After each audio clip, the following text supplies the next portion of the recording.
les haltères de My Hero Academia seraient juste fous à avoir dans la vie de tous les jours. Et à l'inverse, certains pouvoirs, très stylés pour le combat, seraient complètement inutiles au quotidien. Et dans cette vidéo, je vais vous présenter les 5 meilleurs haltères à avoir en vrai. Et vous allez voir que certains sont beaucoup plus proches de la réalité qu'on pourrait le croire. Mais on ne va pas s'arrêter là, puisqu'en creusant un peu plus, j'ai découvert des gens d'apparence normale, mais qui cachent des capacités tout droit venues de My Hero Academia. Et juste avant, laissez-moi vous parler de la BD préférée d'Aizawa Shota que vous pourrez retrouver sur Dailyview. Une application de comics qu'on lit au format vertical et en scrollant, ce qui la rend parfaite pour lire des histoires sur son téléphone. En plus, le début des histoires est toujours gratuit et en ce moment, vous avez 50% de remise pour avoir accès aux histoires complètes comme celle de Zombie Diary. Et dans cette BD, on y suit les aventures d'un adolescent zombie.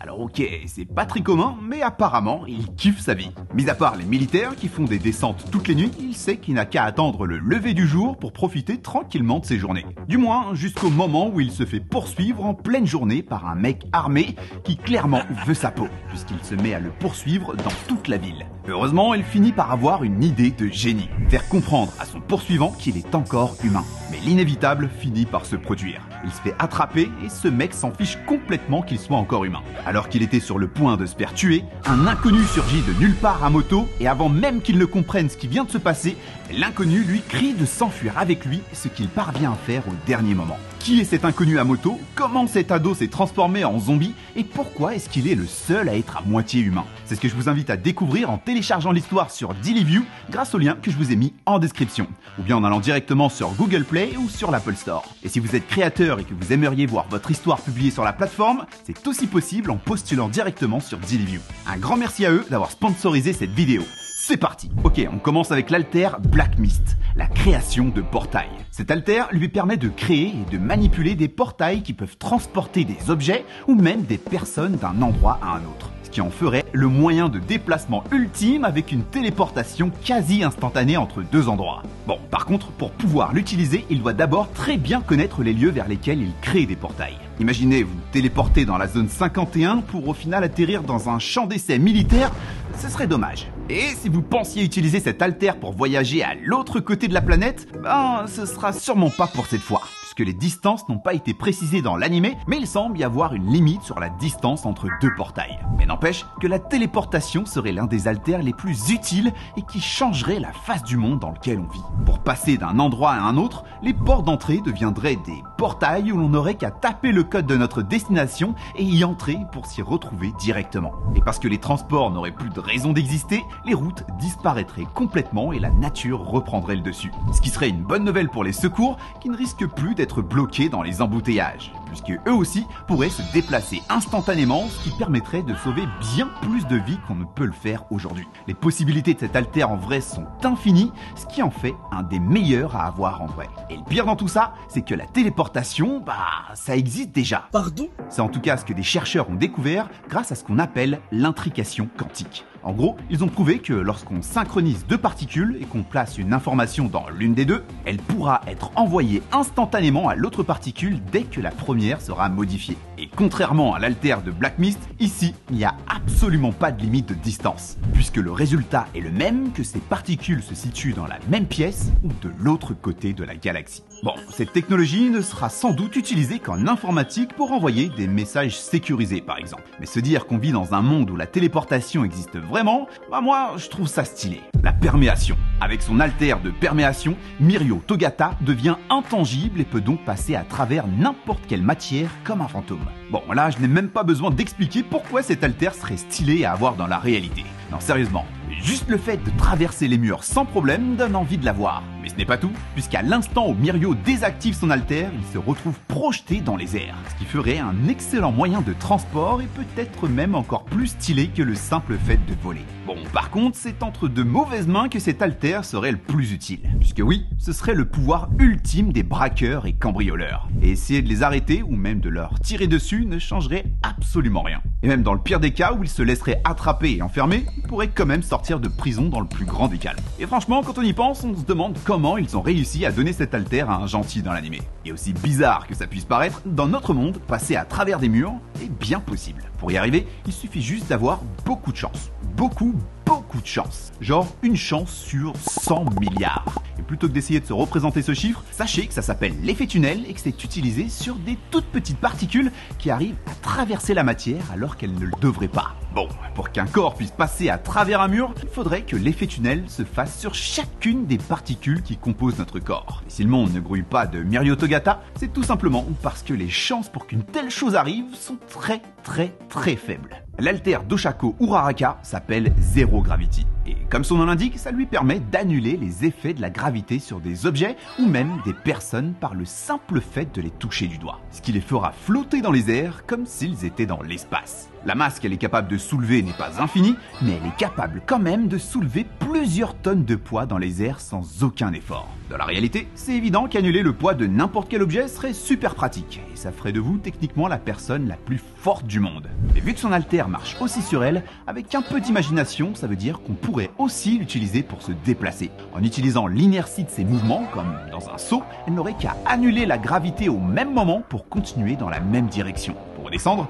elle pourrait faire la même chose en réactivant la gravité, puis en la retirant aussitôt pour éviter de prendre trop de vitesse et atterrir en sécurité. Alors perso, je l'ai pas vu être utilisé comme ça dans l'animé, mais sur le papier, pourtant, ça pourrait vraiment fonctionner. Et dans la réalité, annuler la gravité d'un objet est bien sûr impossible. Mais ça n'a pas empêché certains chercheurs de faire léviter une grenouille dans le plus grand des calmes. Ça a été possible grâce à la lévitation magnétique, qui va utiliser la même logique que sur des aimants pour faire léviter cette grenouille. Et d'ailleurs, bien que ce soit plus stylé de dire que son haltère annule la gravité, en réalité, c'est plus probable que ce soit lié au champ magnétique. QI.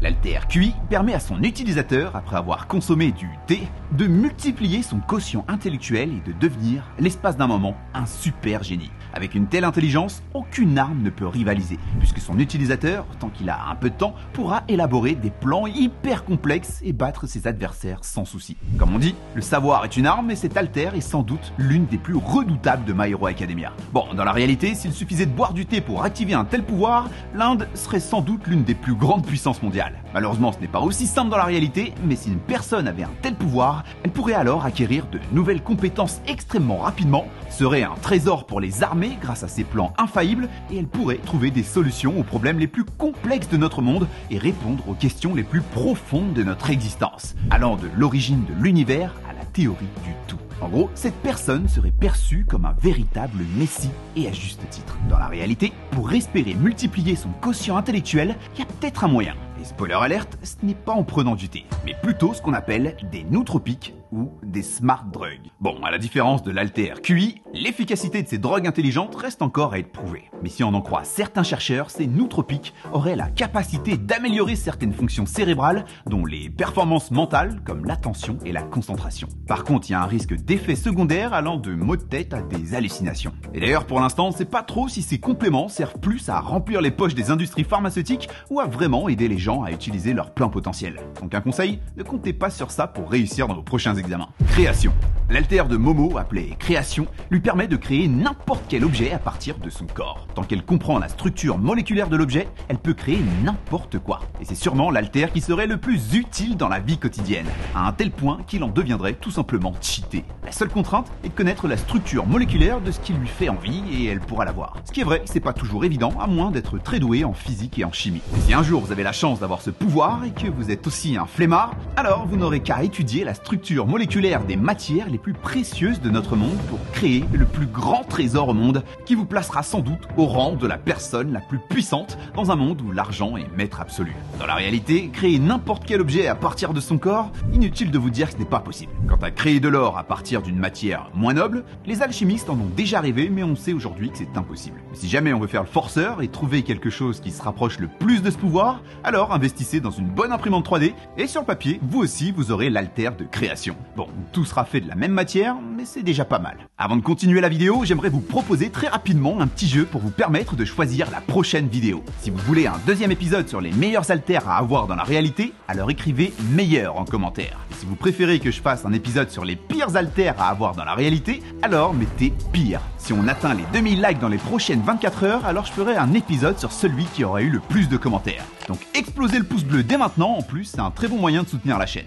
Ok, dans le monde de My Hero Academia, 80% de la population possède un haltère. Mais dans notre monde, on en est très loin. Et pourtant, il existe quand même une fraction de notre population qui cache des pouvoirs bien plus stylés que certains qu'on voit dans le manga. Qui sont, pour certains, on va pas se mentir, complètement claqués au sol. À commencer par la super mémoire, connue aussi sous le nom d'hypermnésie. Les personnes qui en sont atteintes sont capables de se rappeler de chaque jour de leur vie, et à un niveau ultra détaillé. En gros, pour les plus doués, si on leur donne une date précise de n'importe quelle année, ils seront capables de nous dire quel temps ils faisaient, avec qui ils étaient, ce qu'ils portaient ce jour-là, voire même quel jour de semaine c'était. Bon, le revers de la médaille par contre, c'est que vu qu'elles ne contrôlent pas ces souvenirs, et si elles ont connu un événement traumatisant dans le passé par exemple, alors elles s'en rappelleront et elles ressentiront les choses comme si ça venait de se passer. La supervision, connue aussi sous le nom de tétrachromatie. La plupart des humains peuvent voir environ 1 million de couleurs, grâce à 3 récepteurs qu'on a dans nos yeux. Mais certaines personnes, qu'on appelle des tétrachromates, ont une mutation génétique qui leur donne un 4e récepteur, ce qui leur permet de voir 100 millions de couleurs. Bon, c'est difficile de se le représenter, mais pour ces tétrachromates, la différence est tellement énorme qu'on est de véritables daltoniens comparés à eux. Conchetta Antico est elle-même tétrachromate, mais elle s'est trouvé le bon métier apparemment puisqu'elle est artiste peintre. Ce qui est hyper stylé mais triste à la fois. Puisqu'en gros, si ça se trouve, elle crée de véritables dingueries, mais daltoniens qu'on est, on sera jamais en mesure d'apprécier ses œuvres à sa juste valeur. Gino Martino, aka l'enclume humaine, qui peut tout simplement briser du béton avec sa tête. Alors en ce qui le concerne, je sais pas s'il a une capacité incroyable ou s'il est juste fou. N'empêche qu'il a brisé 45 blocs de béton avec sa tête, et en plus d'une bosse sur le front digne d'une scène d'animé, il décroche un record du monde, et ça se respecte. Ce qui est marrant et qui me fait vraiment dire qu'on vit dans un film de science-fiction, c'est qu'il existe un généticien de Harvard qui s'appelle George Church, et dont le job est de faire des recherches sur les mutations génétiques et les altérations qui pourraient donner des sortes de super pouvoirs aux gens. Alors je sais pas c'est quoi la suite, mais si l'école de My Hero Academia finit par vraiment exister un jour, honnêtement, après ce que j'ai vu en faisant les recherches pour cette vidéo, ça ne m'étonnerait même plus. Donc surveillez vos doigts de pied au cas où, on ne sait jamais. En attendant, si vous voulez découvrir d'autres personnes de notre monde avec de véritables haltères, alors je vous invite à cliquer sur cette vidéo. C'est tout pour moi, je vous dis à très vite pour de nouvelles connaissances. Peace.